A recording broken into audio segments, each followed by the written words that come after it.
पति को देती है जहर, छुरा लेके आता है साहिल और उसकी गर्दन से उसे काट देता है, उसको ज़िबा कर देता है। अस्सलाम वालेकुम नाज़रीन, मैं हूं हिना महमूद और आज मैं आपको एक ऐसे कत्ल की दास्तान बताने जा रही हूं जो कि अंधविश्वास की वजह से हुआ। इंडिया की एक रियासत है कर्नाटक में। हुआ कुछ यूं कि एक लड़की है आंचल और उसका एक चाहने वाला है सौरभ, जो कि अपने घर वालों की मर्जी के खिलाफ जाके आंचल से शादी करता है। 22 साल उसकी उम्र है। शुरू में तो उनकी सेविंग्स कुछ थी जिसकी वजह से जिंदगी अच्छी गुजर रही थी, लेकिन बाद में जो है टाइट हालात होने लगे क्योंकि माँ बाप जो है वो सपोर्ट नहीं कर रहे थे और सौरभ जो था वो किसी अच्छी फैमिली से था। अब हुआ कुछ ऐसे कि सौरभ के चचा थे जो शुरू में तो खर्चा भेजते थे, बाद में उन्होंने कहा कि तुम ऐसा करो लंदन आ जाओ और लंदन में जो है जिंदगी जो है आसान हो जाएगी, हमारी बेटी को भी बाद में बुला लेना, अपनी जो बीवी है उसको आंचल को।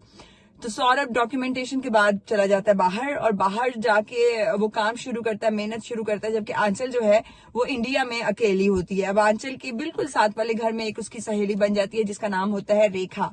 रेखा और उसका भाई अकेले ही उस घर में रह रहे होते हैं।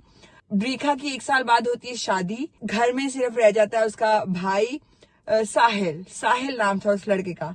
अब रेखा जो है वो क्योंकि अपने ससुराल चली जाती है, लेकिन ससुराल से पहले बातों बातों में आंचल पूछती है कि तुम्हारा भाई जो है बहुत प्यारा है लेकिन ये बोलता क्यों नहीं है, क्योंकि आंचल को ऑब्वियसली उसमें इंटरेस्ट हो रहा होता है।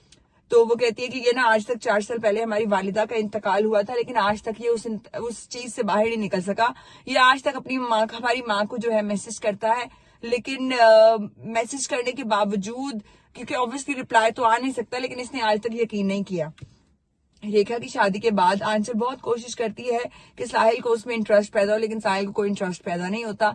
तो आंचल उसकी माँ का फोन जो है वो चोरी कर लेती है और उससे मैसेज करती है अपने बेटे को, मतलब साहिल को, कि बेटा हमारे घर के बिल्कुल साथ वाले घर में एक लड़की रहती है, उसका नाम है आंचल, तुम उससे शादी कर लो, ये मेरी ख्वाहिश है और ये तुम बात किसी को ना बताना। अब साहिल, जिसने आज तक कबूल ही नहीं किया था कि मेरी माँ जो है वो मर गई है या मेरी माँ जिंदा नहीं है, इस दुनिया में मौजूद नहीं है, बहुत खुश होता है, बार बार इस मैसेज को पढ़ता है। तो जो ट्राइयां पहले वो आंचल कर रही होती थी, साहिल करना शुरू कर देता है कि चलो मैं इसको किसी तरह फंसा लूं, क्योंकि मेरी माँ की तो ख्वाहिश है कि वो इसकी बहू बने।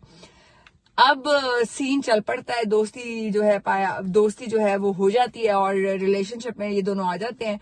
तो 25 फरवरी को होती है आंचल की बर्थडे।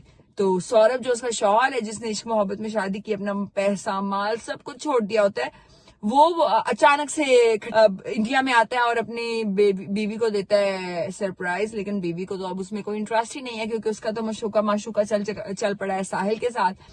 अब वो दोबारा से फोन उठाती है, मैसेज करती है कि तुम दोनों की शादी में सिर्फ एक ही रुकावट है, वो है इसका पति। तो ऑब्वियसली उसका शौहर होता है, इसको मार दो। अब एज पर प्लानिंग जो आंचल है वो अपने पति को देती है जहर और रात को छुरा लेके आता है साहिल और उसकी गर्दन से उसे काट देता है, उसको ज़िबा कर देता है। और उसके बाद एक नीले ड्रम में वो डालते हैं लाश को डालने के बाद उसमें डालते हैं सीमेंट और रेत से बना हुआ महलूल और उसको बंद कर देते, अच्छे तरीके से पैक करके ऊपर रख जाते हैं। और इस मैसेज में उसने एक और एडिशन किया था कि बंदे को मारने के बाद तुम लोग मनाली चले जाना, मनाली वेकेशन मनाने चले जाते हैं।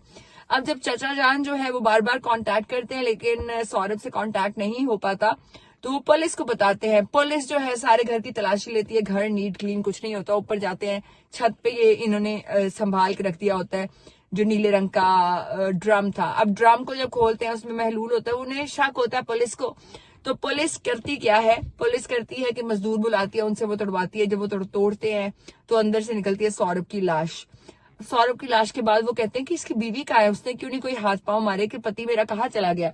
अब सौरभ की जो लाश है वो मिल चुकी है, पुलिस जो है वो वेट कर रही है। मनाली में दोनों साहिल और आंचल मौजूद है, जिनको कुछ खबर नहीं, वो अपना एक अच्छा टाइम गुजार रहे हैं। जब वापस आते हैं तो सफेद कपड़ों में मौजूद होती है पुलिस। जब उनको पकड़ती है, साहिल कहता है मुझे तो मेरी माँ ने कहा था कि इसी लड़की से तुमने शादी करनी है और इसके पति को मार दो क्योंकि ये बहुत जरूरी है और मनाली चले जाओ। मैंने एज पर इंस्ट्रक्शन, मेरी माँ की जो इंस्ट्रक्शन थी वैसे ही किया और मैं मनाली से वापस आया हूँ, अभी तो आप लोगों ने पकड़ लिया। तो पुलिस जो है थोड़ी छितर परेड करती है आंचल की। आंचल बताती है कि मुझे ये पसंद था, मेरा पति यहाँ पे मौजूद नहीं था, तो मैंने वो मैसेजेस सारे खुद किए। तो इस तरीके से अंधविश्वास जो है वो एक रीजन बना सौरभ के कातिल की और एक रीजन बना ये तमाम प्लानिंग की। तो अब जो है दोनों सौरभ तो इस दुनिया में नहीं रहा, आंचल और साहिल तो गुजारेंगे जेल में अपने दिन रात। और ये तमाम मामला जो है वो पेश आया अंधविश्वास की वजह से।